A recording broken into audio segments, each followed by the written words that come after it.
Bienvenue dans la Guilde, le podcast qui booste vos compétences en Quality Engineering. Je suis Jean-François Frézy, expert en Quality Engineering et passionné par la transmission des savoirs. Chaque semaine, je te partage des astuces pour transformer ta façon de travailler en Quality Engineering. Installe-toi bien, on est parti pour un nouvel épisode rempli de conseils concrets. N'oublie pas de t'inscrire à ma newsletter pour recevoir du contenu exclusif et ne rien rater.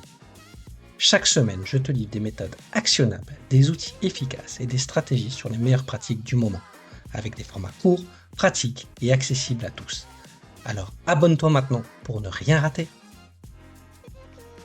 Bonjour et bienvenue sur ce nouvel épisode de la Guilde. Aujourd'hui, nous allons aborder un sujet essentiel à mes yeux, qui est souvent sous-estimé, mais pourtant crucial pour garantir à la fois la satisfaction de vos utilisateurs et la réussite de vos projets. Il s'agit des tests de performance. Pourquoi s'y intéresser ? Tout simplement parce qu'une application, même très riche en fonctionnalités, peut perdre toute sa crédibilité si elle ne répond pas rapidement ou s'effondre à la moindre charge. Dans cet épisode, je vais donc vous expliquer ce que sont les tests de performance, pourquoi ils sont importants, quels sont les principaux qui existent autour des performances, quels sont les principaux outils qu'on peut utiliser et bien sûr quelles sont les bonnes pratiques pour s'assurer que vos applications tiendra la route même sous une forte pression. Commençons par définir clairement ce que sont les tests de performance. L'idée est simple. On va vérifier comment votre application ou votre système réagit lorsque de nombreux utilisateurs l'utilisent en même temps ou lorsque l'on doit gérer un volume de données ou de requêtes très importantes. On va mesurer notamment le temps de réponse, mais pas que. Il faut aussi vérifier sa stabilité et la capacité de l'application à monter et à descendre en charge. Pourquoi c'est si important ? Parce que si votre site, notamment si c'est un site e-commerce, met plus que quelques secondes à charger une page produit, voilà, au-delà de 2 secondes, c'est une éternité pour un utilisateur aujourd'hui, on risque de perdre des ventes et ça, c'est bien dommage. De la même manière, si notre application mobile se met à ralentir ou à planter dès qu'il y a une connexion réseau qui est un peu mauvaise ou qu'on a un nombre d'utilisateurs qui, par exemple, double, bah, vos utilisateurs ils risquent d'aller vers la concurrence. C'est donc un enjeu à la fois d'expérience utilisateur, de réputation, mais aussi de business. Il y a quelques années de cela, Google avait fait une étude et ils avaient forcé 100 millisecondes en plus sur ces pages. 100 millisecondes, vous allez me dire, c'est pas grand-chose. Et bien, ce qu'ils ont constaté, c'est que sur la journée où ils ont fait l'essai, ils ont perdu 1% de son chiffre d'affaires et qu'une partie non négligeable des utilisateurs n'était pas revenue sur le site de Google. Donc vous voyez toute l'importance que ça peut amener sur votre réputation et sur votre business. Donc les tests de performance, c'est vraiment un gage de sérieux. Donc lorsque vous devez convaincre un investisseur, un partenaire ou un client grand compte, vous pouvez afficher des chiffres concrets, fiables sur les performances de votre solution et c'est un vrai atout pour vous. C'est aussi donc un moyen de maîtriser vos coûts.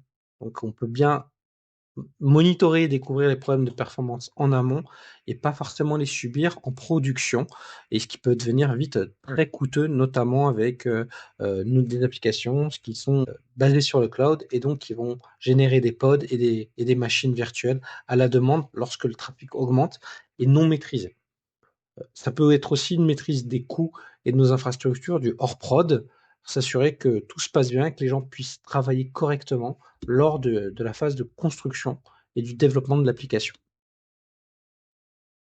Il y a vraiment différents types de tests de performance qu'il faut prendre en compte. On va essayer de voir ensemble une petite revue des principaux tests qui existent. Le test qui est peut-être le plus connu, c'est le test de charge, qui vise à vérifier comment votre application se comporte sous une charge qui est prédéfinie. 100, 1000, 10 000 utilisateurs en simultané. Donc on va mesurer les taux de réponse, les taux d'erreur, la consommation des ressources système comme le CPU, la mémoire, le réseau. Et le but, c'est vraiment de s'assurer que l'application tienne vraiment ses promesses dans des conditions normales ou légèrement élevées. Donc le but, c'est pas de la mettre sous stress. Là, il y a vraiment un type de test qui s'appelle vraiment le stress test, qui là, on va essayer de le pousser dans ses retranchements et on va essayer de le faire aller jusqu'à ce qu'il casse. On va monter petit à petit le trafic jusqu'au moment où on va voir que bah, déjà les temps de réponse commencent à se dégrader, voire qu'ils plantent brutalement ou que ça commence à ralentir. Vous pouvez aussi coupler ce type de test en disant bah, je me suis mis sur sur la phase de stress, je redescends dans une charge nominale. Est-ce que le système est revenu à son état normal ou est resté quand même sous état de stress? Ce qui voudrait dire qu'il y a un problème systémique qu'il faut regarder en profondeur.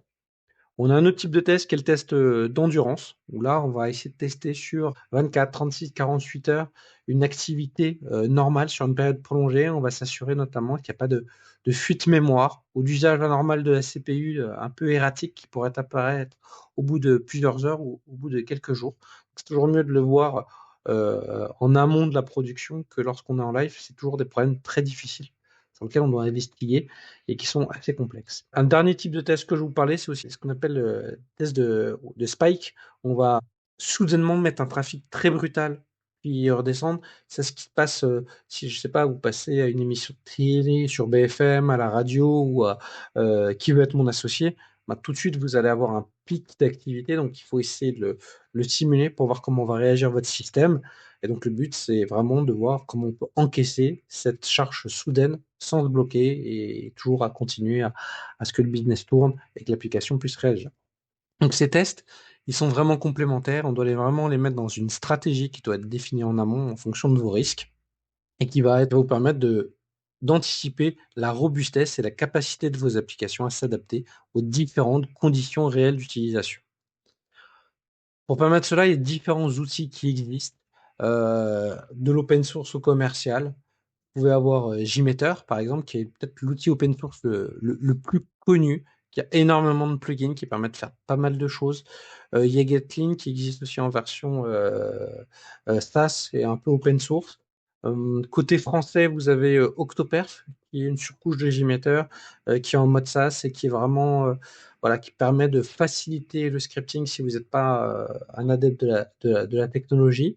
Et après, vous avez des leaders dans les éditeurs comme Loadrunner ou Neoload qui proposent une bonne capacité à faire de l'automatisation et des tests de performance et qui peuvent s'intégrer assez facilement dans votre chaîne CI/CD, dans votre environnement technologique. Il y a aussi d'autres outils comme des APM, comme Dynatrace, qui permettent de mettre des sondes et de regarder où vous passez le plus de temps et d'investiguer. Ils sont très intéressants à mettre en place. Moi, j'ai connu la vie avant et après l'utilisation de ces outils-là. Donc, c'est certes des outils qui coûtent très cher, mais voilà, de pouvoir voir où on passe le plus de temps, c'est très intéressant et ça permet d'être assez efficace. Donc, on parle d'outillage, c'est bien, mais sans stratégie, sans bonne pratique, ben on risque de ne pas faire les bons tests de performance. Donc, il y a quelques pièges à éviter. Il faut vraiment mettre en place quelques bonnes pratiques comme dans toute stratégie, avoir un objectif clair. Qu'est-ce qu'on veut mesurer? Pourquoi on veut le mesurer? Est-ce que c'est le temps de réponse? Est-ce que c'est aussi la capacité? Moi, je vous encourage à regarder les deux. Quel est le volume du trafic? Quelles sont les fonctionnalités les plus utilisées? Quelles sont les fonctionnalités dans le passé qui nous ont posé des problèmes de performance? Voilà, le but, c'est pas d'avoir 50 ou 200 scripts, mais d'avoir un nombre suffisant qui représente la complexité en termes de volume de trafic et de tests de performance avec effet de bord. Donc ces tests, ils doivent être réalistes, avec des jeux de données qui représentent la réalité et qui sont dans un volume de données dans votre système under test de performance qui doit être représentatif de la production. Il n'est pas toujours évident d'avoir un environnement isoprod, donc il faut pouvoir essayer d'avoir un environnement sur lequel vous allez pouvoir vous projeter par la suite pour voir un peu l'impact ponctuel qu'il pourra avoir en production. Vous allez vite arriver à faire vos premiers tests qui vont être vraiment votre référence et qui se disent, ben voilà, là on considère qu'on a une baseline qui considère, ben, là on est plutôt bon et qu'est-ce qu'on va accepter comme impact, comme dégradation lorsqu'on va rajouter des nouvelles fonctionnalités. Est-ce que si je consomme 10% de plus CPU, aujourd'hui c'est acceptable ou c'est pas acceptable? Pour le même trafic, juste parce que j'ai rajouté du code en plus ou une fonctionnalité en plus. Ça, c'est des choses qui vont dépendre de votre contexte et qu'il faut bien analyser et bien interpréter. Tout comme les résultats. Vous avez tendance peut-être à mettre beaucoup de métriques, donc il faut regarder et choisir vraiment les métriques les plus adaptées. Le temps de réponse moyen, par exemple, est quelque chose de très intéressant lorsqu'on fait des comparaisons à la grosse touche, j'ai envie de dire, mais Vous n'allez pas pouvoir voir si certains utilisateurs peuvent avoir des pics de latence importants en fonction du contexte. Donc, ça peut être intéressant d'utiliser ce qu'on appelle les percentiles et les écarts types. Et surtout, il faut coupler ça avec qu'est-ce qui pose le problème. Est-ce que c'est la capacité réseau? Est-ce que c'est votre consommation CPU? Est-ce que c'est la mémoire? Est-ce que c'est votre injecteur qui n'est pas assez adapté pour gérer le trafic? Tout ça, il faut vraiment le regarder. Et je dirais surtout, n'attendez pas le dernier moment pour tester les performances. Si vous attendez 2 semaines avant la mise en production et que vous trouvez un gros problème de performance, vous allez peut-être devoir revoir votre architecture logicielle, investiguer sur le problème, faire beaucoup de changements et de décaler une mise en production. Donc, testez souvent, testez le plus tôt possible. C'est ce que je vous encourage à faire. Pour résumer, les tests de performance sont un élément essentiel de votre qualité logicielle. Ils permettent de garantir une expérience utilisateur satisfaisante, de préserver la réputation de votre produit et de maîtriser les coûts tout en identifiant rapidement les éventuelles faiblesses de votre système. L'important, c'est bien de définir des objectifs clairs, de choisir des scénarios de tests qui vont être représentatifs et de bien intégrer ces tests dans tout le long de votre processus de développement. Donc que vous soyez une petite entreprise ou une grande entreprise, la performance, à mon sens, n'est pas une option. C'est vraiment un facteur de différenciation important et qui doit être un critère de succès, notamment si vous voulez vous différencier de la concurrence. Merci beaucoup d'avoir écouté cet nouvel épisode. J'espère que ces informations vous aideront à mieux comprendre l'importance et la mise en œuvre des tests de performance.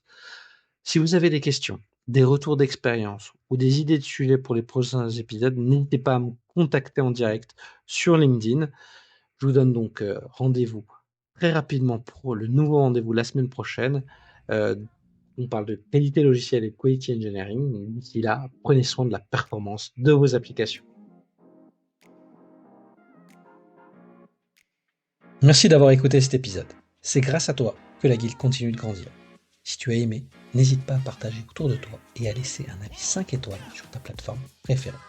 Je te donne rendez-vous au prochain épisode avec encore plus de conseils pour booster tes compétences.